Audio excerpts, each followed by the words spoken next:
daawadayaal maanta waxa ay shaqaqo kooban ka dhacday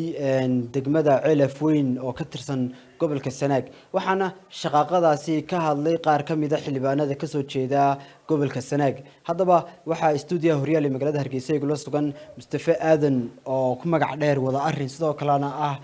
abwaan iyo sidoo kale siyaasi madax banaan Mustafa soo dhawow arrintaas aad u aragtaa maanta صحفي قران ومهتسنتهاي adiga iyo Horyal TV ba waan ku dhawahay arinta shaqada Ceelaf Weyn ka dhacday maanta waa arin qaranka Jamhuuriyadda Soomaaliland saameyn ballaaran run ahaantii aan qabo inay ku leedahay anigana si gaar ah ii taabanaysay oo gobolkaas waa gobolka Sanaag ka soo jeedo degmooyinkiisana aanan markaan kala gurayn degmadaasina aan ka soo jeedo degmooyinka kamid ah siiba deegaanadaasi ay yihiin kuwa saameyn ay ugu leedahay colaadda iyo xaaladaha ka soo cusboonaada runtii waxa ka dhacday shaqaaqa kooban oo shalay Allah u naxariistay waxaan tacsiyadeynaya marxuum ku geeriyooday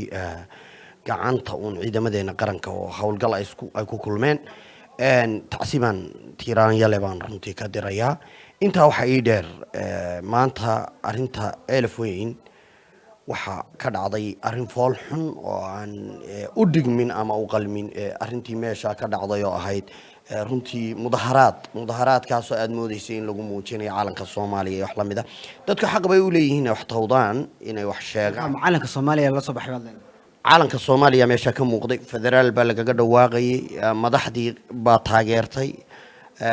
marka madaxda taageertay bal cadde madaxda aad leedahay way taageertay waayo والله دالكو صدق حيدد بوليه يا هيد شرع دجنتها هيد فلينتا يا هيد قرصوركا واحد مودا هيدي شرع دجنتو إنا أدرتي إنا تهاي معارض ككوبات الصومالي لان كلا قيبنتها نمبر 1 كا واحد لو jeeda xildhibaanada golaha wakiilada ee ka soo jeeda gobolka Sanaag aad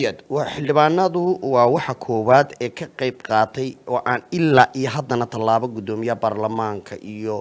madaxweynaha iyo maxkamadda midna ka qaadin sidee markaa uga qayb qaateen ma shaqaqada ka dhacday degmada Ceelaf Weyn bay ka qayb qaateen shaqaqada Ceelaf Weyn iyo shaqaqada Laascaanood labadaba xildhibaanada si cad fara u la galay oo dambi faraha lagu la jiro cad baa maxaad ku cadeynaysaa oo falagaraso oo inuu ahaa dambigaas oo article 24 ee xeerka habka qaabta waxaan ku cadeynayaa Maxamed Abiibi waxay yiraahdeen dadka waa la haysta iyo barkhad هذا تذكر لاسعانود حوق بالغو هيستا حنوغنا لاسعانود حوق لغو هيستا إناني جيرنا عالنك الصومالي كبببني يدو عيدا ماذا قرنكو كده حسوغيهين وغفو لي وحو دوني يسميني تاسي تلابا لغا مقادين تمانتا مبارك iyo Umar Jaamac Faarax iyo xildhibaano kale tiro badan oo aan soo koobi karin ay muujinayeen iyadana waxay muujinaysaa inaan ila iminka cid ka jawaabtay oo talaabo ka qaadaysa jirin waxay muujinaysaa qaranka Soomaaliland dumintiisa koobaad inay mucaarid ku yihiin mid baan anigu maanta madaxweynaha qaranka Jamhuuriyadda Soomaaliland gudoomiyaha baarlamaanka gudoomiyaha maxkamadda iyo gudoomiyaha baarlamaanka guud oo Saleebaan aan soo jeedinayo waxaan soo jeedinayaa Soomaaliland anigu beeshan ka soo jeedo waa G36 waa garxaj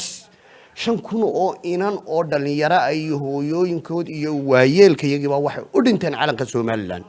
intay u dhinteen baan u samirnay oo aan cidi ka hadlin shalay 19kii anaga la isugu kaayo wada tagay waan u samirnay Soomaaliland calan maanu qaadan buluuga meel kalena oo maanu bixin garxaj ba xamar inala doonay baa la lahaa maanta anagu mucaaradan qof qaadan warniyow samaroon iyo dhulbahante warniyow talaabaha laga qaado oo madaxweynena amar waa yaad u jeedaa marka yaad leedahay talaabaha laga qaado waxaan leeyahay haddaan shalay anigu 5,000 oo inan ku waayo aan calanka u samray inta laga qaaday talaabada cadde dad ku Ceelaf Weyn ka mudaharaadaya federaal ku dhawaaqaya brinta madaxweynuhu han amro ciidanka qarankaanne han amraanaya gala ilaa wati garxajis halkan lagu galay suuti Hargeysa lagu dhaxleynay shalay Maxamed Kaahin halku joogo waxa joogay Musabbix isaga wasiirka arrimaha gudaha markii la laayay waanu raali baan ku ahayn laa ilaaha illa Muhammad rasuulullah baan qaalan caalanka ku qoranta waanu ku samirnay waanu ku ogolay dalkan ku joognay war maanta u dul qaadan mayna in samaroon iyo dhulbahante ay kibir dalka saa ugu sameeyaan madaxweynahan doonayna qaranku inuu amar bixiyo marka amarka lagu siiyo waxa sameeyay caalanka sidii loogu dhintay baan maanta loogu dhimanaya hadii shalay aniga carab iyo magaadli iyo midgo iyo isaaq oo dhan iyo dhulbahante iyo samaroon iyo ciise iyo inta la degta Soomaaliland ay shalay isugu kay tageen oo yiraahdeen Soomaaliland nimada loo dhimanaya maxaan iga diiday maanta inaan adigoo ayaaba anigoo garxajsa G36 baan ahaa هذا قرنسا iyadoo la isku kaytay ma qaatay Soomaalilandnimada maanta ma yeelayna in cidi kibirtay nimanka garaadada ee halka ku shiray calanka buluugaasi tan soo qaqabo Ismaan Ali Horyal TV Hargeysa